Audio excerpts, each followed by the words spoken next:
السلام علیکم ورحمۃ اللہ وبرکاتہ، نحمده ونصلی علی رسوله الکریم، اما بعد فاعوذ باللہ من الشیطان الرجیم، بسم اللہ الرحمن الرحیم، رب اشرح لی صدری ویسر لی امری واحلل عقدۃ من لسانی یفقهوا قولی۔ یہ کسی نے کامنٹ بھیجا ہے، دورہ قرآن میں جب آپ وضاحت فرماتی ہیں کہ علم کی باتیں گھر لے کر پہنچتے ہیں تو ہم علم کی باتیں گھر لے کر پہنچتے ہیں۔ آج 2-3 پوائنٹ بار بار ذہن کو یاد دہانی کرا رہے تھے کہ علم وہ ہے جس پر عمل کریں، باقی بوجھ ہے، اور یہ اپنے آپ کو چیک کریں کہ آپ جو علم لے رہی ہیں اس پر عمل کتنا کرتی ہیں، اور یہ بھی آج آپ جہاں رہ رہی ہیں کیا ان کو بھی علم پہنچا رہی ہیں۔ ایسا نہ ہو کہ آخرت میں یہ کہیں کہ ہمیں تو کسی نے اسلام کے بارے میں نہیں بتایا تھا۔ یہ بتانا ہماری ذمہ داری ہے۔ تو میں نے اچھا پکا ارادہ کر لیا کہ انشاءاللہ میں بہت نرمی، ادب، پیار اور حکمت کے ساتھ اپنے واقف کاروں سے اسلام کا تعارف کراؤں گی۔ فوراً شیطان نے حملہ سوچ پر کیا، بہت مشکل ہے، تم کمزور ہو، کیسے کرو گی، اور پھر یہ کہ تمہارے تعلقات متاثر ہوں گے۔ ایمان نے اس کو روکا کہ کوشش تو کرو، دیکھو، ڈرو مت۔ اتنے میں یعنی اسی تانے بانے میں تھی کہ بیٹا نماز پڑھ کر تراویح سے آئے۔ بتایا کہ آج مسجد میں ایک نوجوان اسپیکر تھے جو حال میں مسلمان ہوئے، اور بتایا کہ ان کو گوانٹانامو بے کی جیل میں مسلمان قیدیوں کی نگرانی پر مامور کیا گیا تھا۔ وہ روز دیکھتے کہ وہ قیدی قرآن پڑھتے اور یاد کرتے اور نماز پڑھتے ہیں اور بہت مطمئن ہیں الحمدللہ، اور کہتے ہیں کہ الحمدللہ، یعنی ان کی زبان پر الحمدللہ ہوتا۔ ان میں سے ایک نے ان کو اسلام کے بارے میں بتایا اور قرآن پڑھنے کو دیا۔ ہر قیدی کو صرف ایک نسخہ قرآن کی اجازت ہے، دوسرا یہ دوبارہ نہیں دیا جا سکتا۔ اس قرآن کو پڑھنے سے گارڈ ایمان لے آیا اور مسلمان ہو گیا، اور بار بار الحمدللہ کہتا کہ آج وہ مسلمان ہے، اور اس مسلمان کے لیے دعا گو جس نے اسلام کا تعارف کرایا، قرآن دیا اور دعویٰ کے حکم پر عمل کیا، علم کو استعمال کیا۔ اس واقعے سے میں ایمان کی طاقت محسوس کر رہی تھی کہ جیل کے اندھیروں میں قرآن کی روشنی سے ایک چراغ روشن ہوا، اور ہم کو اس آزادی میں عمل اور علم کے استعمال کرنے کے کتنے ہی مواقع ہیں۔ تو انشاءاللہ یہ کام کرنا ہے، کیونکہ علم وہ ہے جس پہ عمل کیا جائے، باقی بوجھ۔ لیکن آپ دیکھیے کہ اس نے اس تعارف سے پہلے کیا چیز نوٹ کی، کیا دیکھا؟ عمل دیکھا کہ ایسی جیل جس کا نام سنتے بھی لوگ گھبرا جاتے ہیں، وہاں پر رہتے ہوئے لوگ اللہ کو یاد کر کے مطمئن ہیں۔ تو وہ کون سی چیز ہے جو انسان کو مشکل ترین حالات میں بھی پرسکون رکھتی ہے؟ تو لازمی طور پر اس سے اس کے دل میں تجسس پیدا ہوا ہوگا، اور جو ہی یعنی لوہا گرم تھا اور جو ہی اس کو ایک ہی چوٹ لگی وہ اصل شکل میں آ گیا، یعنی مطلوبہ شکل میں ڈھل گیا۔ تو بات یہ ہے کہ جہاں کہیں بھی ہم ہوتے ہیں، چاہے ہم مسجد میں ہوں، چاہے اسکول میں ہوں، چاہے سڑک پر ہوں، چاہے پارکنگ لاٹ میں ہوں، چاہے کسی مال میں ہوں، چاہے کسی شادی میں ہوں، کہیں پر بھی ہوں، لوگ ہمارا عمل دیکھتے ہیں، اور جب عمل سے وہ متاثر ہوتے ہیں تو ہی وہ ہماری بات سنتے ہیں، اور اگر ہمارا عمل درست نہیں تو وہ ہماری باتوں کو بھی توجہ سے نہیں سنیں گے، پھر ہمارا دعویٰ بھی بیکار ہو جائے گا۔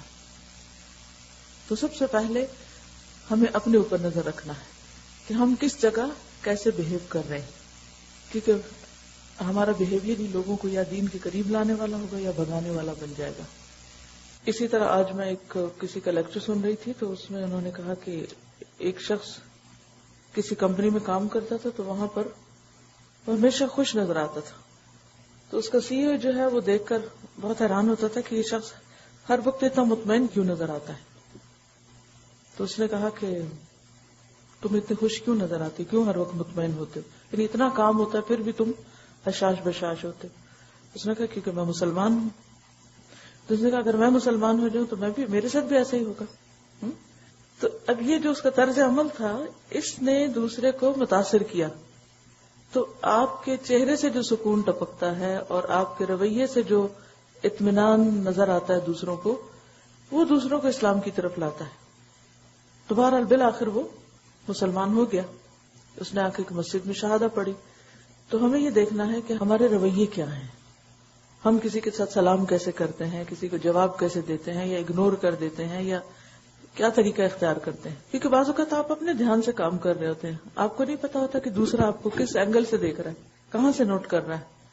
تو آپ کا عمل یا تو اس کے لیے موٹیویشن کا ذریعہ بن جاتا ہے یا پھر اس کو ڈی موٹیویٹ کر دیتا ہے. اور یہ حقیقت ہے کہ دنیا بھر کے کاموں میں اور بھاگ دوڑ میں اللہ کا ذکر اور نماز ایک ایسی چیز ہے جو انسان کو مطمئن کر دیتی اگر انسان اس کا حق ادا کرتے ہوئے اس کو پڑھتا ہے. تو آئیے دیکھتے ہیں کہ اس بارے میں کیا کہا گیا ہے. بسم اللہ الرحمن الرحیم. اتل ما اوحی الیک من الکتاب واقم الصلاة ان الصلاة تنہی عن الفحشاء والمنکر ولذکر اللہ اکبر واللہ یعلم ما تصنعون. شروع اللہ کے نام سے جو بے انتہا مہربان نہایت رحم فرمانے والا ہے. اے نبی صلی اللہ علیہ وسلم تلاوت کیجئے اس کتاب کی جو تمہاری طرف وحی کے ذریعے سے بھیجی گئی ہے, یعنی اس کو پڑھیے اور دوسروں کو پڑھ کر سنائیے.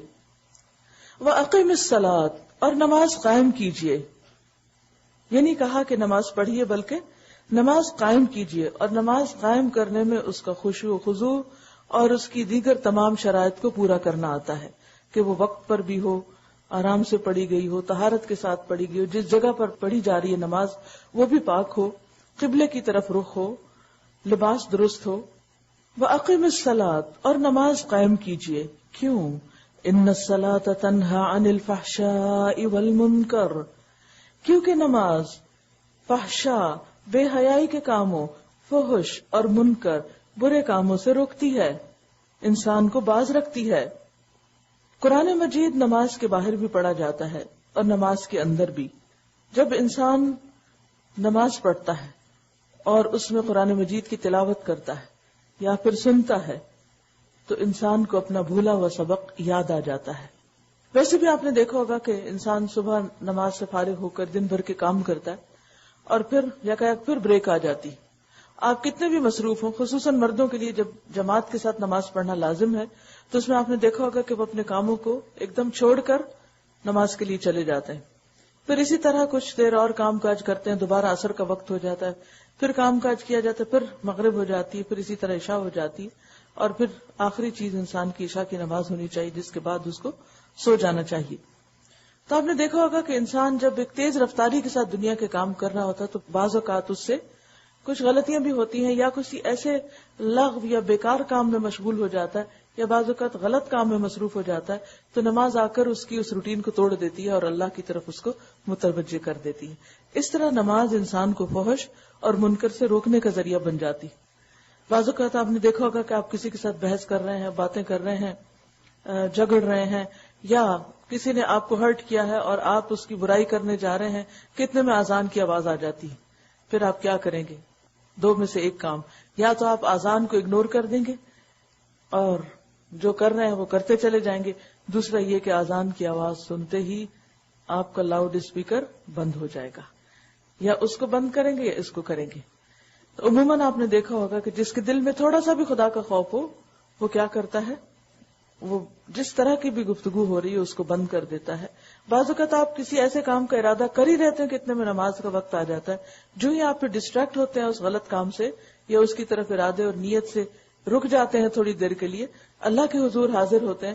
اور آپ نے نوٹس کیا ہوگا کہ بہت دفعہ ایسا ہوتا ہے کہ آپ کوئی خاص چیز کرنے جا رہے ہیں یا آپ نے کی ہوتی ہے کہ اتنے میں جب آپ نماز کے لیے کھڑے ہوتے ہیں تو ویسے ہی تلاوت ہونے لگ جاتی اور آپ کو فوراً نظر آ جاتا ہے کہ آپ نے درست کیا یا نہیں. تو گویا نماز ایک آئینہ ہے آپ کے لیے جو آپ کو دکھاتا ہے کہ آپ زندگی میں اللہ کے سامنے کیا حیثیت رکھتے ہیں اور آپ کیا طریقہ اختیار کرتے ہیں. پھر اسی طرح یہ کہ انسان کی زندگی میں طرح طرح کی مشکلات ہوتی ہیں, ان مشکلات سے فرسٹریشن ہوتی ہے. جب انسان ان کو چھوڑ کر اللہ کی طرف دوڑتا ہے اور اللہ کے حضور حاضر ہوتا ہے تو یہ چیز بھی اس کے اندر ایک سکون پیدا کر دیتی ہے اور اس کو زندگی میں بہتر فیصلے کرنے کے قابل بناتی ہے, اس کا سٹریس اس سے دور کر دیتی ہے. اس کے علاوہ یہ ہے کہ انسان ہر وقت کچھ نہ کچھ ایسے کام کر دیتا ہے کہ جو اس کے گناہوں میں اضافے کا ذریعہ بن جاتے ہیں. اب یہ ہے کہ ایک نماز کے بعد دوسری نماز کے بیچ میں جو گناہ ہو جاتے ہیں انسان سے, جب انسان نماز کی طرف لوٹتا ہے تو وہ گناہ بھی اس سے دھل جاتے ہیں. حدیث میں آتا ہے کہ ان العبد اذا قام للصلاة اتى بذنوبه كلها فوضعت على عاتقيه فكلما ركع وسجد تساقطت عنه، کہ بے شک بندہ جب نماز قائم کرتا ہے، نماز کے لیے کھڑا ہوتا ہے، نماز کے لیے آتا ہے، تو اس کے سارے گناہ لائے جاتے ہیں اور اس کے کندھوں پہ رکھ دیے جاتے ہیں. پھر جب وہ رکوع کرتا ہے تو گناہ گرتے ہیں، اور جب سجدہ کرتا ہے تو اس کے گناہ اس سے گرتے ہیں. اور یہ حدیث صحیح ہے، سلسلۃ الحادیث سے صحیح ہمیں ہے. تو اس سے بھی آپ اندازہ لگائیں، کیونکہ آپ نے دیکھا ہوگا اکثر ہمارے کندھے دبنے لگتے ہیں بوجھ سے، سٹریس سے، یعنی سب سے زیادہ یہ اس سے متاثر ہوتے ہیں. لیکن جب آپ رکوع کرتے ہیں تو آپ کا سٹریس ریلیو ہوتا ہے اور اس کے ساتھ ساتھ آپ کے گناہ بھی جھڑ جاتے ہیں. اسی طرح جب آپ سجدے میں جاتے ہیں اور سر زمین پہ رکھتے ہیں تو اور بھی چیزیں جو بچی کچی ہیں وہ نکل جاتی. آپ نے دیکھا ہوگا کہ آپ جب سیدھے چلتے ہیں تو کندھوں کی چیز آپ کے کندھوں پہ رہ سکتی ہے، لیکن جو ہی آپ جھکتے ہیں تو چیز گر جاتی ہے، اور سجدے میں جاتے ہیں تو پوری طرح گر جاتی. اس طرح جب آپ نماز سے باہر آتے ہیں تو آپ کے گناہ معاف ہو جاتے ہیں. ان الصلاۃ تنہی عن الفحشاء والمنکر ولذکر اللہ اکبر. اور اللہ کا ذکر اس سے بھی زیادہ بڑی چیز ہے. ایک طرف قرآن، ایک طرف نماز، اور پھر اللہ کا ذکر. جو قرآن بھی اللہ کا ذکر ہے، نماز بھی اللہ کا ذکر ہے، لیکن ہمارا ذکر صرف قرآن اور نماز تک نہیں ہونا چاہیے، بلکہ زندگی کے دیگر کام کاج کرتے وقت بھی یہ ذکر جاری رہنا چاہیے، کیونکہ ذکر تمام اعمال میں افضل عمل ہے. ہر وقت اللہ کی یاد، کیونکہ کسی کی بھی یاد اس کی محبت کی علامت ہوتی. تو جب ہم اللہ سے محبت کرتے تو ہو سکتا ہی نہیں کہ پھر ہم اللہ کو یاد نہ کریں. اور اللہ کی یاد دل میں بھی ہونی چاہیے اور زبان پر بھی ہونا چاہیے. اور یہ بھی ایک حقیقت ہے کہ جب انسان اللہ کا ذکر کرتا ہے، تسبیح پڑھتا ہے، تحلیل یعنی لا الہ الا اللہ پڑھتا ہے، حمد و ثنا کرتا ہے، تو یہ ساری تسبیح جو ہے یہ عرش کے ارد گرد ایک طرح سے گھوم رہی ہوتی ہے. یعنی ہماری تسبیح جو ہوتا ہے قرآن پاک میں آتا ہے کہ الیہ یصعد الکلم الطیب، کہ پاک کلمات یا اچھے کلمات یا تسبیحات جو ہیں اس کی طرف اوپر چڑھتی ہیں. یعنی جب ہم بولتے ہیں تو فوراً یہ اوپر جانے لگتی اور پھر یہ عرش کے گرد ایک طرح سے گھومنے لگتی. اور اس وقت ان تسبیحات کے اندر ایک طرح سے بنبناہٹ ہوتی ہے، جیسے مکھیوں کی بنبناہٹ ہوتی ہے نا، اور اس بندے کی یاد کو تازہ رکھتی ہیں جس نے وہ تسبیحات بھیجی ہوتی ہیں. اور پھر ہم میں سے جو یہ چاہے کہ اللہ سبحانہ و تعالیٰ اس کو یاد کرے اور ہماری یاد وہاں پر تازہ رہے، اس کو اللہ کا ذکر کرتے رہنا چاہیے، کیونکہ اللہ سبحانہ و تعالیٰ کا وعدہ ہے فاذکرونی اذکرکم، تم مجھے یاد کرو میں تمہیں یاد کروں گا. کیا کسی بندے کو یاد کر کے یہ ثواب ملتا ہے آپ کو؟ کیا کسی چیز کی یاد، کسی وطن کی یاد، کسی جگہ کی یاد، کسی کوئی اولڈ میموریز، کسی بھی چیز کی یاد، کیا ایسا ہوتا ہے کہ آپ کسی کو یاد کریں تو لازماً آپ کے پاس گارنٹی ہے کہ وہ بھی آپ کو یاد کرے گا؟ اور اگر بھلے وہ یاد کر بھی لے تو آپ کو کیا ملے گا؟ یعنی اس میں آپ کو کیا فائدہ کہ کوئی آپ کو یاد کر رہا ہے؟ کچھ بھی فائدہ نہیں، سوائے اس کے کہ کوئی یاد کر کے دعا دے دے تو وہ تو خیر و بھلائی ہے آپ کے لیے. ادروائز کوئی آپ کی یاد میں رو رہا ہے، تڑپ رہا ہے، وہ بیکار ہے، اس کے لیے بھی بیکار ہے، آپ کے لیے بھی بیکار ہے. لیکن اس کے برعکس جب ہم ان یادوں کو ریپلیس کر لیتے ہیں اللہ کی یاد سے اور اللہ کو یاد کرنے لگتے ہیں اور پھر زبان سے بھی تسبیحات پڑھتے ہیں تو یہ تسبیحات اوپر اٹھنے لگتی ہیں اور پھر عرش کے گرد چکر لگاتی ہیں اور پھر وہاں اللہ سبحانہ وتعالیٰ کے سامنے ایک طرح سے ہمارا ذکر ہوتا ہے اور اللہ سبحانہ وتعالیٰ ہم سے بہتر مجلس میں ہم کو یاد کرتے ہیں. ایک حاضری یہاں ہوتی ہے اور ایک حاضری وہاں لگ رہی ہوتی، تو اس لیے فرمایا وَلَذِكْرُ اللَّهِ أَكْبَرُ، اللہ کا ذکر بہت بڑی چیز ہے. آپ صلی اللہ علیہ وسلم سے پوچھا گیا کہ سب سے اچھا حج کون سا ہے؟ فرمایا جس میں سب سے زیادہ اللہ کا ذکر ہو، اللہ کی یاد ہو. پوچھا گیا سب سے اچھی نماز کون سی ہے؟ فرمایا جس میں سب سے زیادہ اللہ کا ذکر ہو. جہاد کون سا سب سے اچھا ہے؟ جس میں سب سے زیادہ اللہ کا ذکر ہو. دنیا کا کوئی کام، چاہے آپ کھانا پکا رہے ہو، چاہے آپ صفائی کر رہے ہو، چاہے آپ واک کر رہے ہو، کچھ بھی کر رہے ہو، کوئی چیز آپ کو اللہ کے ذکر سے نہیں روکتی. آپ ساتھ ساتھ اللہ کا ذکر کرتے چلے جائیں. اور یہ چیز انسان کی روح کی غذا ہے. جیسے روز کھانا کھاتے ہیں، جیسے نہاتے ہیں، صاف ستھرے ہوتے ہیں، خوش ہوتے ہیں، مختلف چیزوں کو دیکھ کر اپنے دل کو بہلانے کے لیے مختلف کام کرتے ہیں، تو اسی طرح آپ کی روح سٹارو کرتی ہے، بھوکی پیاسی ہو جاتی ہے جب تک آپ اس کو ذکر کی غذا نہیں دیتے. جیسے ہماری زبان کا ایک ٹیسٹ ہے، جیسے آنکھوں کے لیے ایک لذت ہے، جیسے کانوں کے لیے ایک لذت کی چیز ہے، اسی لیے دل کے لیے بھی ایک لذت کی چیز ہے. اور دل کی لذت اللہ کے ذکر میں ہے، قرآن پڑھنے میں، نماز پڑھنے میں، اور اس کے علاوہ بھی اللہ کو یاد کرنے میں. واللہ یعلم ما تصنعون، اور اللہ جانتا ہے جو کچھ تم کرتے رہتے ہو، تمہارے کام، تمہاری کوششیں، تمہاری کاریگریاں. تصنعون کا لفظ بھی بڑا انٹرسٹنگ ہے، کیونکہ صنعت کہتے ہیں کاریگری کو. جو کاریگری تم کرتے رہتے ہو، تمہاری سکلز جو ہیں وہ اللہ کو سب پتا ہے. کیا کر رہے ہو؟ گاڑی چلا رہے ہو چپ کر کے بیٹھے ہو؟ نہیں، ساتھ اللہ کا ذکر کرو. کوئی چیز بنا رہے ہو، ہاتھوں سے کچھ سی رہے ہو، کچھ پرو رہے ہو، کتنا وقت ہوتا ہے اللہ کا ذکر کرنے کا. لیکن بہت سے لوگ بس منہ بند رکھتے ہیں.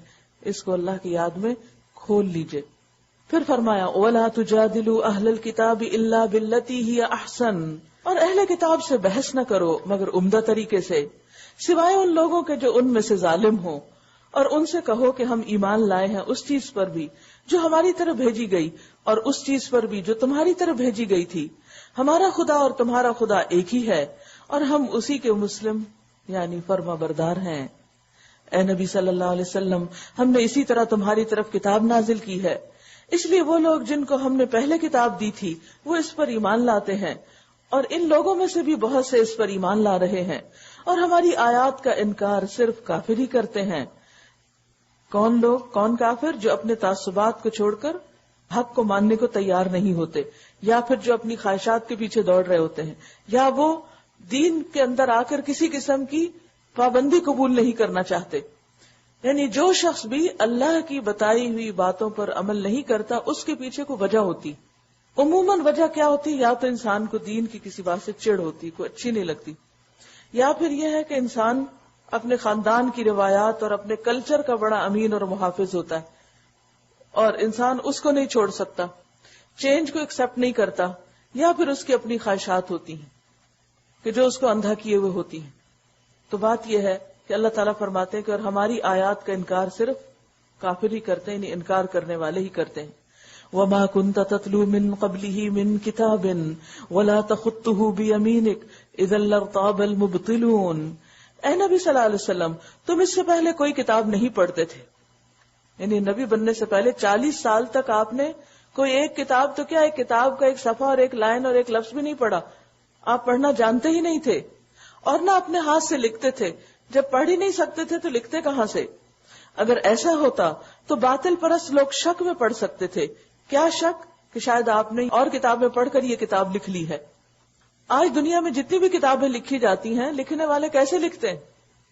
آپ کو معلوم ہوگا، اگر آپ نے کبھی کوئی رائٹنگ کا کورس کیا ہو، یا اچھے رائٹر سے ملے ہوں، یا ایسی کوئی اس موضوع پر کتابیں پڑھی ہوں، تو آپ نے دیکھا ہوگا کہ ہر ایک ہی چیز ایڈوائز کرے گا کہ اگر تم اچھے رائٹر بننا چاہتے ہو تو اپنی ریڈنگ میں اضافہ کرو، کتابیں پڑھو.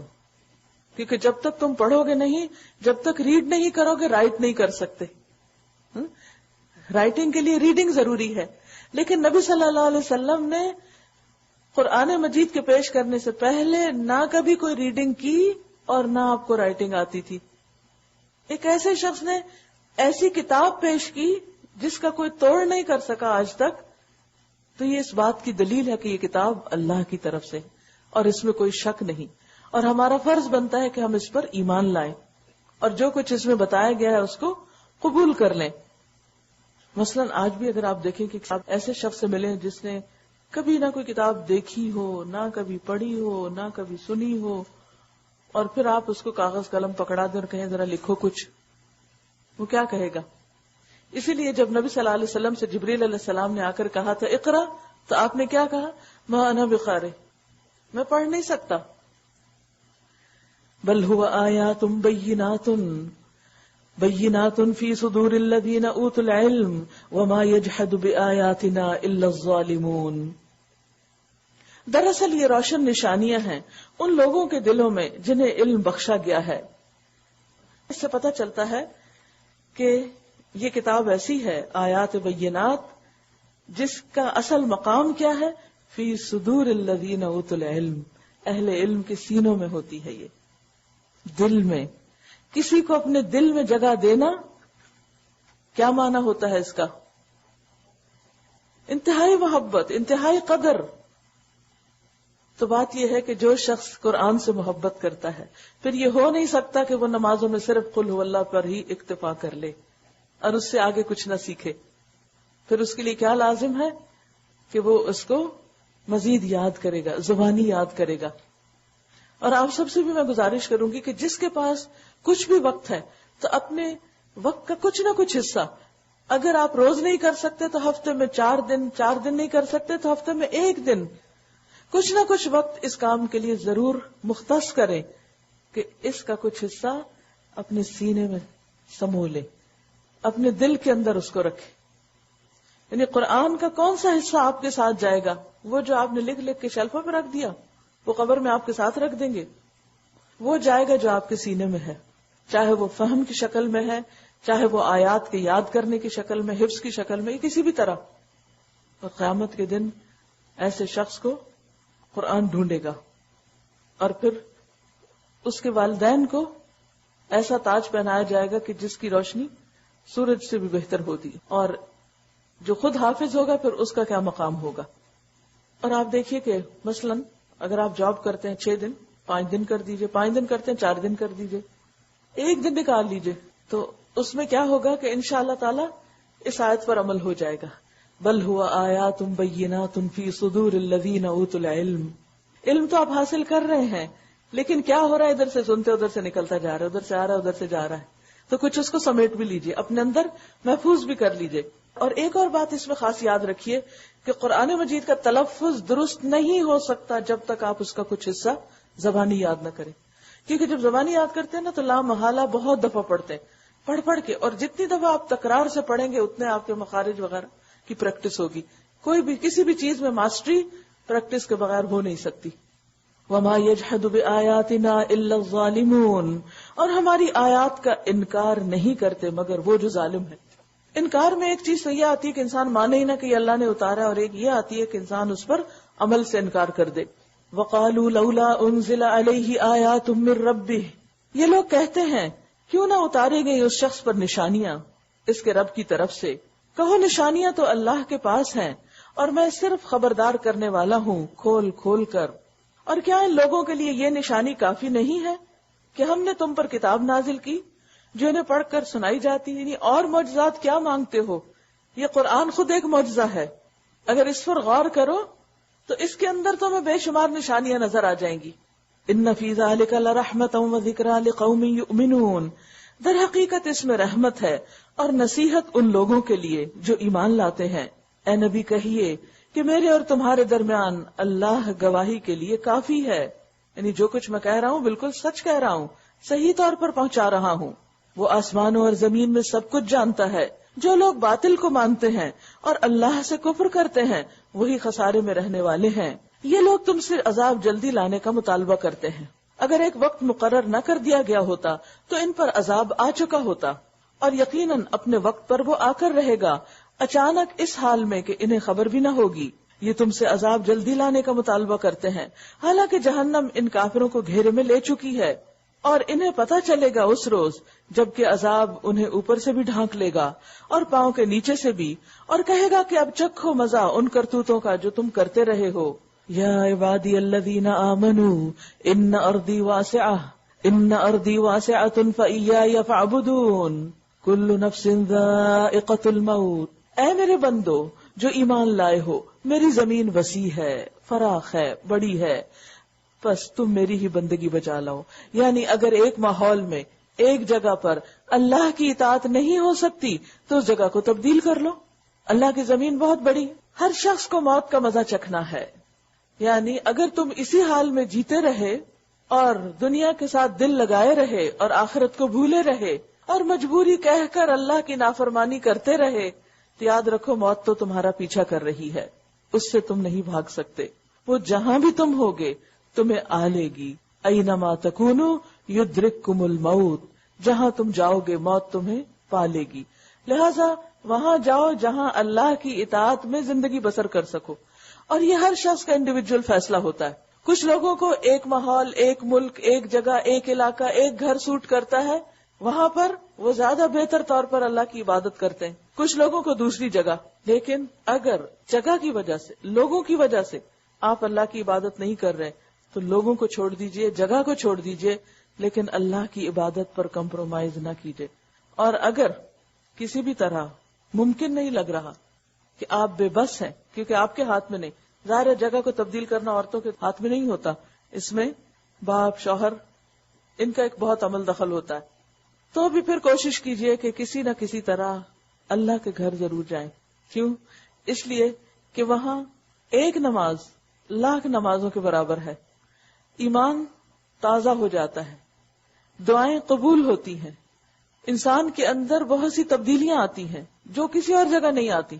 اب آپ صرف ایک نماز کو دیکھیے، 1,00,000 نماز کتنے عرصے میں پڑھی جاتی ہے؟ روز کی آپ کتنی پڑھتے ہیں؟ 5. تو 1,00,000 پڑھنے کے لیے کتنا وقت چاہیے؟ 55 ایئرز. ذرا کیلکولیٹ کریں. 55 ایئرز، 55 سال آپ کو 1,00,000 نمازیں پڑھنے کے لیے چاہیے. لیکن جب آپ اللہ کے گھر جاتے ہیں تو پھر کیا ہوتا ہے؟ اگر آپ صرف ایک دن کے لیے بھی گئے ہیں تو 5 نمازیں آپ کو مل گئی، 5,00,000 نمازوں کا ثواب. پھر مسجد کے اندر 27 گنا اور ثواب زیادہ ہو جاتا ہے، اس کو 27 سے ملٹیپلائی کر لیں. پھر رمضان اور اس میں لیلۃ القدر، اور ایک رات جو ہے وہ 1000 مہینوں سے زیادہ بہتر، اور 1000 مہینے جو ہیں وہ 80 سال سے زیادہ بنتے ہیں. تو اللہ سبحانہ وتعالیٰ کا یہ بہت بڑا احسان اور کرم ہے کہ اس نے ہمارے لیے ایسی جگہ بنائی کہ جہاں پہنچ کر انسان اپنے دل کی حالت اپنے رب کے سامنے رکھ سکتا ہے اور پوری یکسوئی کے ساتھ عبادت کر سکتا ہے. کیونکہ یہاں رہتے ہوئے کہیں بھی رہتے ہوئے دنیا میں کیا ہوتا ہے، یکسوئی نصیب نہیں ہوتی. کوئی نہ کوئی کام یاد آتا رہتا ہے، کوئی نہ کوئی چیز بادر کرتی رہتی. وہاں کیا ہے، صرف نمازیں ہیں، حرم ہے، عبادت ہے، ذکر ہے، اور آپ پوری طرح اس میں ڈوب کر اللہ کو یاد کر کے پھر واپس آ جاتے ہیں. پھر اس کا کچھ اثر باقی رہتا ہے، پھر آپ کچھ عرصے کے لیے آہستہ آہستہ وہ فضل آؤٹ ہوتا ہے، پھر آپ دوبارہ کوشش کرتے ہیں کہ کسی طرح پہنچے. تو کوئی بھی ایسی جگہ، اسی طرح روزمرہ کی زندگی میں اگر آپ چلیں، نہیں آپ وہاں پہنچ پا رہے، کسی بھی وجہ سے تڑپتے ہیں، روتے ہیں، لیکن کوئی مواقع نہیں ہے، تو اللہ کی مساجد جہاں بھی ہیں ان سے دل لگائیے، اور کم از کم ہفتے میں ایک دن ضرور ایسا رکھیے کہ جس میں آپ مسجد ضرور جائیں اور وہاں پر خطبہ سنیں، نماز پڑھیں، ایک کونے میں بیٹھ جائیں، اللہ کا ذکر کریں، اعتکاف کی نیت سے اندر داخل ہو جائیں. دنیا کی ادھر ادھر کی باتوں میں دلچسپی نہ لیں، لوگوں سے بہت باتیں نہ کریں، یکسوئی کے ساتھ پوری توجہ کے ساتھ اللہ کی طرف حاضر ہو کے رو کے اللہ سے دعا کریں. اذان سنیں، اذان کا جواب دیں، اور جواب دے کر دعا مانگے، کیونکہ وہ قبولیت کا وقت ہوتا ہے. تو اس کے لیے کوئی نہ کوئی ایک وقت مقرر کر لیں. اگر ایک دن نہیں گزار سکتے، ایک نماز کے لیے چلے جائیں. لیکن میں نے دیکھا ہے کہ افسوس یہ کہ مسجد بھی صرف سوشلائزنگ کا ذریعہ بن جاتی. لوگ تراویحوں کے لیے بھی آتے ہیں، جمعے کے لیے بھی آتے ہیں، باتیں ختم نہیں ہوتی. بھئی اور بہت جگہ بہت چیزیں ہیں، نماز تو پڑھ لیجئے، عبادت تو کر لیجئے، پھر اس کے بعد کوئی وقت ہے تو وہ بیٹھ کے آپ باتیں کر لیجئے. لیکن نماز میں بھی ہمارا دھیان پوری طرح اللہ کی طرف نہیں ہوتا، کیونکہ کچھ لوگ اگر پڑھ رہے ہوتے تو کچھ پھر باتیں کر رہے ہوتے ہیں، اور امام کی آواز سے زیادہ ان لوگوں کی آوازیں بعض وقت بلند ہو جاتی. یہ عام مسجدوں میں سیناریو ہے. وہ بےچارے امام صاحب کہتے رہتے ہیں خاموش ہو جائیے، آہستہ بولیے، لیکن ہم پر اثر ہی نہیں ہوتا. خصوصاً خواتین جنہوں نے نماز نہیں پڑھنی ہوتی اور وہ کسی نہ کسی وجہ سے وہاں پہنچ جاتی، یا یہ کہ بچے جن کو آزاد چھوڑ دیا جاتا ہے جو جی چاہے کریں. تو ان مسجدوں کی بھی ایک حرمت ہے، اور یہ ہمارے اندر تبدیلی لانے کی ایک جگہ ہے. اللہ کا بہت بڑا انعام اور احسان ہے. تو اس سے فائدہ اٹھائیے، کیونکہ ماحول انسان پر اثر انداز ہوتا ہے. یا عبادی الذین آمنوا ان ارضی واسعۃ فإیایا فاعبدون کل نفس ذائقۃ الموت ثم الینا ترجعون. والذین آمنوا وعملوا الصالحات، وہ لوگ جو ایمان لائے اور جنہوں نے نیک عمل کیے، ان کو ہم جنت کی بلند و بالا عمارتوں میں رکھیں گے جن کے نیچے نہریں بہتی ہوں گی، وہاں وہ ہمیشہ رہیں گے. تم دنیا سے دل لگا کے بیٹھ گئے، دنیا کے گھروں پہ پھول گئے، انہی گھروں کو سنوارنے میں زندگیاں گزار دی، انہی کو بنانے میں ساری ایفرٹس لگا دی جو بعد میں تمہارے وارث لے جائیں گے، اور اپنے گھر کو بھول گئے. کیا ہی عمدہ اجر ہے عمل کرنے والوں کے لیے، وہ عمل جو انسان کا خالص اللہ کے لیے ہو، جو آخرت کی نیت سے کیا گیا ہو. کون ہے یہ لوگ؟ کیسا ہوتا ہے ان کا عمل؟ کیا ہوتا ہے عمل؟ الذین صبروا، وہ لوگ جو صبر کرتے ہیں، وعلی ربہم یتوکلون، اور اپنے رب پر بھروسہ کرتے ہیں. یعنی رزق کے معاملے میں انسانوں پر نہیں، رب پر بھروسہ کرتے ہیں. رزق کے لیے بھی کوشش کرتے ہیں، رزق حلال کے لیے کوشش کرنا بھی فی سبیل اللہ کام ہے، لیکن اس آڑ میں وہ صرف رزق ہی کمانے پر نہیں لگے رہتے، بلکہ اپنے رزق کا ایک حصہ اللہ کی راہ میں خرچ بھی کرتے ہیں اور صبر سے کام لیتے ہیں. وَكَأَيٍّ مِّن دَابَّةٍ لَا تَحْمِلُ رِزْقَهَا، کتنے ہی جانور ہیں جو اپنا رزق اٹھائے نہیں پھرتے. اللہ ان کو رزق دیتا ہے اور تمہارا رازق بھی وہی ہے، وہ سب کچھ سنتا اور جانتا ہے. آپ دیکھیں کہ بہت سے جانور رزق اٹھا ہی نہیں سکتے، اٹھا کے چل ہی نہیں سکتے. ہم شیر چیتا اگر اپنے کندھوں پہ کچھ رکھ کے چلیں گے، دوڑیں گے تو کہاں جائے گا ان کا. اسی طرح باقی جانور، پرندے بھی کتنا چونچ میں لے کے جا سکتے ہیں، کہاں رکھ کے جائیں گے؟ ان کے تو کام ہی ایسے ہیں یا ان کی زندگی ایسی ہے کہ وہ ساتھ اٹھا ہی نہیں سکتے، انہیں تو بس ہر وقت فریش ہی کھانا ہوتا ہے. اب یہ دیکھیے کہ اگر اللہ ان کو رزق دیتا ہے اور وہ جی رہے ہیں، کسی بھی پرندے اور جانور کو دیکھیے اور کہیے کہ اس کا رزق اس کے پاس کوئی نہیں ہے، اس کے بیگ میں کچھ نہیں ہے، اس کے کندھوں پہ کچھ نہیں ہے، پھر بھی یہ اتنا بڑا ہو گیا. کہاں سے کھا کھا کے اتنا بڑا ہوا؟ کس نے پہنچایا اس کو رزق؟ اللہ نے پہنچایا. تو بات یہ ہے کہ انسان جب تک رزق کے معاملے میں اللہ پہ توکل نہیں کرتا کوشش کے بعد، تو انسان کا پیٹ کبھی بھر ہی نہیں سکتا، انسان کی لالچ کبھی ختم ہو ہی نہیں سکتی. یعنی انسان کی نیچر ایسی ہے کہ جب اس کے پاس مال آتا ہے وہ کیا کرتا ہے؟ اور زیادہ کی تمنا رکھتا ہے، اور زیادہ. اسی لیے آپ صلی اللہ علیہ وسلم فرمائے کہ ابن آدم کا پیٹ مٹی کے سوا کسی چیز سے نہیں بھر سکتے. یعنی قبر میں جائے گا تو ہی حرص ختم ہوگی اور کوئی پتہ نہیں کب چلے جائیں. لہذا اپنی آخرت کے لیے، اپنے لیے کچھ نہ کچھ ضرور کر لیں. اللہ یرزقها وإیاکم، اللہ ان کو رزق دیتا ہے اور تم کو بھی وہی دیتا ہے. وہو السمیع العلیم، اور وہ سننے والا جاننے والا ہے. اگر تم ان لوگوں سے پوچھو کہ زمین اور آسمانوں کو کس نے پیدا کیا اور چاند اور سورج کو کس نے مسخر کر رکھا ہے، تو ضرور کہیں گے کہ اللہ نے. پھر یہ کدھر سے دھوکہ کھا رہے ہیں؟ اگر اللہ کی اتنی بڑی طاقت ہے تو کیا اللہ تمہاری بات سننے اور تمہاری دعا قبول کرنے اور تمہیں رزق دینے پر یہ قادر نہیں؟ اللہ ہی ہے جو اپنے بندوں میں سے جس کا چاہتا ہے رزق کشادہ کرتا ہے، زیادہ دے دیتا ہے اس کو، اور جس کا چاہتا ہے تنگ کر دیتا ہے. کوششوں کے باوجود، محنت کے باوجود ایک سرٹن اماؤنٹ اور لمٹ سے انسان آگے جا ہی نہیں پاتا. ایک ہی ڈگری کیے ہوئے دو لوگ، دونوں کے سٹیٹس میں فرق ہو جاتا ہے، کوئی کہیں پہنچ جاتا ہے اور کوئی کہیں رہ جاتا ہے. ایک ہی گھر میں پیدا ہونے والے بہن بھائی، کوئی رزق کے معاملے میں کسی درجے پہ اور کوئی کسی درجے پر ہے. یہ اللہ کی تقسیم ہے. یقیناً اللہ ہر چیز کا جاننے والا ہے، یہ اس کے فیصلے ہیں، اس کو معلوم ہے کہ کس کے ساتھ کیا معاملہ کرنا چاہیے. اور اگر تم ان سے پوچھو کس نے آسمان سے پانی برسایا اور اس کے ذریعے سے مردہ پڑی ہوئی زمین کو جلا اٹھایا، تو وہ ضرور کہیں گے کہ اللہ نے. کہو الحمدللہ، مگر اکثر لوگ سمجھتے نہیں کہ یہ سب کچھ بھی اللہ کرتا ہے، پھر وہ تمہیں رزق کیوں نہ دے گا. وما هذه الحیات الدنیا الا لہو ولعب، اور یہ دنیا کی زندگی کچھ نہیں مگر ایک کھیل اور دل کا بہلاوا. یہ جتنا بھی سامان ہم نے گھروں میں اکٹھا کر رکھا ہے، یہ ہے کیا؟ دراصل دل بہلانے کی چیزیں. وہ دیکھ دیکھ کے خود ہی خوش ہوتے رہتے ہیں.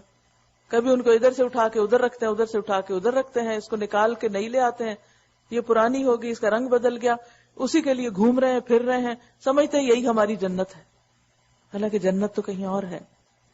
یہ سب چیزیں ضرورت کی ہونی چاہیے، دل لگانے کی نہیں. ایسے گھر نہ بنائیں، اتنا کچھ اکٹھا نہ کریں کہ پھر اتنا دل لگ جائے کہ چھوڑنے میں تکلیف ہو. جب مختصر سا ہوگا تو چھوڑنے میں تکلیف بھی نہیں ہوگی، اور جب زیادہ ہوگا، جتنے زیادہ دنیا، جتنا زیادہ مال، جتنی زیادہ چیزیں، اتنے ہی زیادہ غم، اتنی ہی فکریں. اس کا یہ مطلب نہیں کہ انسان کمائے نہ، یا اس کے پاس ہونا نہیں چاہیے، ضرورت کا بھی اٹھا پھینکے، نہیں، بس ضرورت کے لیے ہونا کافی ہے اور باقی وقت اپنی آخرت بنانے میں لگائے. وَإِنَّ الدَّارَ الْآخِرَةَ لَهِيَ الْحَيَوَانُ لَوْ كَانُوا يَعْلَمُونَ، اصل زندگی کا گھر تو دار آخرت ہے، کاش یہ لوگ جانتے ہوتے، کاش انہیں پتا چل جائے، علم الیقین ہو جائے. جب یہ لوگ کشتی پر سوار ہوتے ہیں تو اپنے دین کو اللہ کے لیے خالص کر کے اس سے دعا مانگتے ہیں. یعنی ہر شخص کو جہاز پہ بیٹھتے وقت موت کا خوف ضرور آتا ہے، اور اس وقت کتنا بھی بھولا ہوا انسان اللہ کو یاد کر ہی لیتا ہے.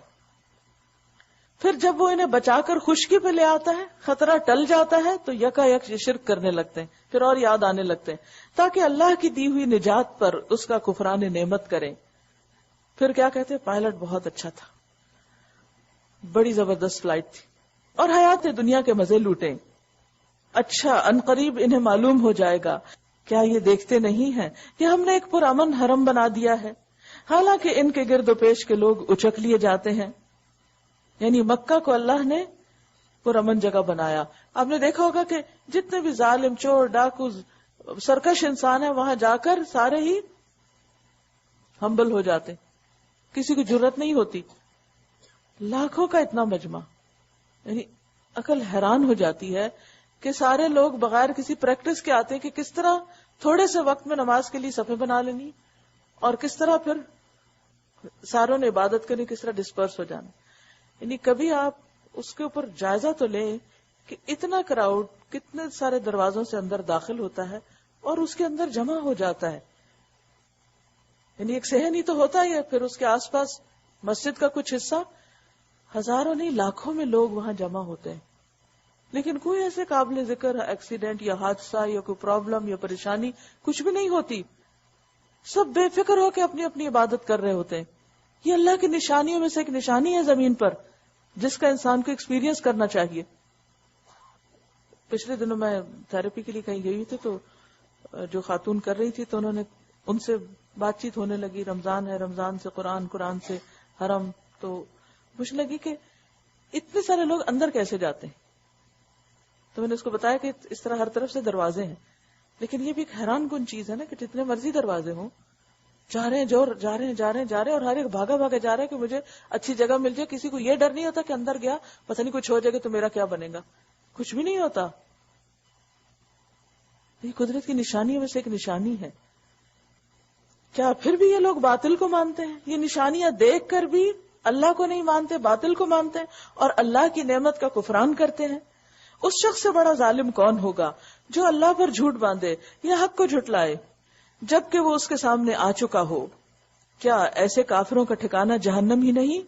والذین جاہدوا فینا لنہدینہم سبلنا، جو لوگ ہماری خاطر مجاہدہ کریں، سخت مشقت کریں، ہماری خاطر محنت کریں، انہیں ہم اپنے راستے دکھائیں گے، ان کو ہم ہدایت دیں گے، ان کو روشنی دیں گے، ان کے لیے راستے کھول دیں گے، کیونکہ دین کا راستہ، جنت کا راستہ مشکلات کا راستہ ہے۔ اس راستے پہ وہی چلتا ہے جو مشکلات برداشت کرنے کے لیے تیار ہو۔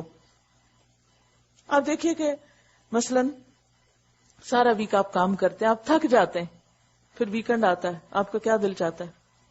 آرام کریں، نیند پوری کریں، ریلیکس ہوں، انجوائے کریں، دھوپ میں بیٹھیں، لوگوں سے ملیں، کچھ فن ہو لائف میں۔ پھر آپ کیا کرتے ہیں؟ پھر آپ سویرے سویرے اٹھ کے ٹیسٹ پڑھ کے یہاں پہنچ جاتے ہیں۔ کیوں آتے ہیں؟ کیا کرنے؟ کس کے لیے؟ اللہ کے لیے۔ والذین جاہدوا فینا، یہ ساری آپ کی جد و جہد اور سخت مشقت اللہ کے راستے میں ہے، دور دور کے فاصلے طے کر کے پہنچتے ہیں۔ تو ایسے لوگوں سے اللہ کا وعدہ ہے کہ وہ ان کو اپنا راستہ دکھا دے گا، صحیح اور غلط کی فرق اور پہچان بتا دے گا، اور ان کے لیے خیر و برکت اور بھلائی کے دروازے کھول دے گا۔ کیونکہ یہاں پر والذین جاہدوا، اور جاہد یجاہد، ایک ہوتا ہے جہد اور ایک ہوتا ہے جہاد، ایک ہوتا ہے جاہدہ، تو اس میں کیا ہے؟ سخت کوشش، سخت مشقت۔ وہ لوگ جو ہمارے راستے میں سخت کوشش کرتے ہیں، اس میں آپ دیکھیں مثلا آپ رات کو تراویح کے لیے آتے ہیں تو آسانی سے آتے ہیں، روزہ کھولنے کے بعد کیا دل چاہتا ہے؟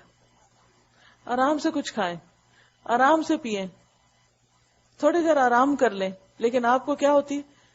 ہر تھوڑی دیر میں گھڑی دیکھ رہے تھے، دیر نہ ہو جائے، جماعت نہ مس ہو جائے، مسجد جانا ہے، مسجد جانا ہے۔ سب تو ایسا نہیں کرتے، کچھ ہی کو توفیق ہوتی، لیکن وہی کر سکتے ہیں جو سخت مشقت کرتے ہیں، جو اپنے سارے کام جلدی جلدی سے ختم کرتے ہیں تاکہ مسجد جا سکیں۔ کہیں کسی کام میں بھی کمی ہوئی تو اگلے دن کو جانے بھی نہیں دے گا۔ تو یہ محنتیں جو آپ اللہ کی خاطر کرتے ہیں، یہ اللہ کو بہت پیاری ہیں۔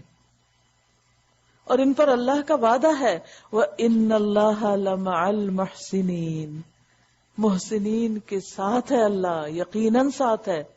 ایسے لوگوں کی مدد کرے گا اللہ، ان کو راستہ بھی دکھائے گا اور ان کی مدد بھی فرمائے گا. ایسے ہی لوگ نیکوکار ہیں. یعنی محسن بننے کے لیے کیا چاہیے ہوتا ہے؟ سخت محنت، کوشش، دوڑ دھوپ، اور کسی بھی وجہ سے کچھ بھی کسی طرح کے بھی حالات ہو انسان نیکی کے کام میں پیچھے نہ رہے. اس کا دل مسجد میں خیر اور بھلائی کے کام میں اللہ کے ذکر میں اٹکا ہوا ہو، تبھی انسان محنت کر سکتا ہے. اور اس میں آپ دیکھیے کہ جب آپ کا دل اٹک جاتا ہے نا، پھر آپ کو محنت بھی نہیں لگتی، آپ نوٹس بھی نہیں کرتے کہ آپ کیا کر رہے ہیں. پھر وہ آپ کے لیے آسانی ہو جاتی، وہ کام کرنے آسان ہو جاتے ہیں، بلکہ اس میں اس تھکاوٹ میں اس مشقت میں لطف آنے لگتا ہے. اور اس میں آپ دیکھیے کہ یہ عمر کی بھی کوئی اس میں قید نہیں ہوتی. بعض بزرگوں کو، بوڑھوں کو جو انتہائی کمزور ہوتے ہیں، جن کے لیے کھڑا ہونا بھی مشکل ہوتا ہے، وہ پوری تراویح میں کھڑے ہوئے رہتے ہیں کہ آپ کو ان کو دیکھ کر رحم آ جائے. لیکن وہ کیوں کھڑے رہتے ہیں ساری تکلیف کے باوجود؟ کیا چاہتے ہیں وہ اس سے؟ اللہ کی محبت. اور اللہ تعالیٰ ان کو توفیق دیتا ہے. اور بہت سے ینگسٹرز جن کے پاس ساری طاقت اور قوت ہوتی ہے، ان کا دل نہیں لگتا، وہ مسجد آ کے بھی ادھر ادھر گھوم پھر رہے ہوتے ہیں. فرق کس چیز کا ہے؟ کس چیز کا فرق ہے کہ ایک 70 سال کا شخص تو تراویح کے لیے کھڑا ہے قیام میں، اور ایک 16 سال کا لیٹا ہوا ہے کہ میں تھک گیا ہوں. ابھی وہ ایمان دل میں نہیں اترا نا. جس دن اللہ کی محبت دل میں اتر گئی، اس دن نہ یہ قیام مشکل لگیں گے اور نہ یہ بھاگ دوڑ مشکل لگے گی. لیکن آپ دیکھیے ہمارا طرز عمل کیا ہوتا ہے، اور ہم کیا چاہتے ہیں؟ دین کو کیسے سیکھنا چاہتے ہیں، کیسے اس پر پریکٹس کرنا چاہتے ہیں؟ کنوینئنس کے ساتھ. بس جتنا مجھے کنوینئنٹ ہے، جتنی آسانی ہے، جتنی سہولت ہے، جہاں مشکل ہوئی بس میرا وہی پاور آف. لیکن اللہ کو پانے کے لیے مشقت اور محنت چاہیے ہوتی ہے. اس کے لیے دوڑنا شرط ہے. جیسے دنیا کے لیے دوڑتے ہیں بلکہ اس سے بھی زیادہ. دنیا کے لیے لوگ کیسے دوڑتے ہیں؟ صبح کے وقت 401 کو دیکھیں، دل دھرنے کی جگہ نہیں، بمپر ٹو بمپر، ایک ہی خیال کہ بس منزل تک پہنچ جائیں. یہ ہے والذین جاہدوا فینا. اسی تڑپ اور اسی لگن اور اسی محنت کے ساتھ اللہ کا دین سیکھنے کے لیے، دعویٰ کا کام کرنے کے لیے، اللہ کے بندوں کی خدمت کے لیے، اللہ کی محبت حاصل کرنے والے کاموں کے لیے اسی طرح پہنچے. پھر بندہ اللہ کو پا لیتا ہے. ایک حدیث قدسی میں آتا ہے اللہ تعالیٰ قیامت کے دن فرمائیں گے کہ اے ابن آدم، میں بھوکا تھا، تو نے مجھے نہیں کھلایا. بندہ کہے گا اللہ آپ تو سب کو کھلاتے ہیں، آپ کیسے بھوکے ہو سکتے ہیں؟ فرمایا میرا فلاں بندہ بھوکا تھا، اگر تم اس کو کھلاتے تو مجھے وہاں پاتے، میں تم کو وہاں ملتا. لنہدینہم سبلنا. پھر اسی طرح میں پیاسا تھا، تو نے مجھے پلایا نہیں، میں بیمار تھا، تو نے میری عیادت نہیں کی. تو بندہ کہے گا کہ اللہ تو خود سب کو شفا دیتا ہے. کہا میرا فلاں بندہ بیمار تھا، اگر تم اس کی خبر گیری کرتے تو مجھے وہاں پاتے، میں تم کو وہاں ملتا. کوئی بھی نیکی کا کام کرنا ہو، کوئی بھی خیر و بھلائی کا، اس کے لیے آپ کو محنت کرنی پڑے گی، کوشش کرنی پڑے گی. اور پھر آپ دیکھیے کہ اگر کبھی ہم خود نہ بھی کر رہے ہو، کوئی بھی پکڑ کے ہمیں کروانا چاہے تو ہم اس پر بھی بگڑنے لگتے ہیں. اتنا مشکل کورس اور اتنا پڑھائی اور اتنی اسائنمنٹس اور ایسا اور ویسا. آپ یہ بھی چاہتے ہیں، آپ کی تمنا ہے، خواہش ہے، ڈریم ہے کہ آپ کو قرآن بغیر کسی واسطے کے براہ راست سمجھ آئے، کسی ترجمے کی کتاب اٹھائے بغیر قرآن سمجھ آئے، اور آپ بھی تراویحوں کو انجوائے کریں اور رو سکیں جب رونے والی آیات آئیں اور آپ کے دلوں کو جا کے چھوئے. لیکن آپ محنت کچھ بھی نہیں کرنا چاہتے، وقت بالکل نہیں نکالنا چاہتے. کیسے ملے گا یہ سب کچھ؟ نہیں مل سکتا جب تک کہ آپ سخت محنت نہیں کریں گے. دنیا سخت محنت کے بغیر نہیں ملتی تو آخرت سخت محنت کے بغیر کیسے مل جائے گی؟ اور اگر ہم یہ سوچے ہوئے تو یہ بھول ہے، خوش فہمی ہے.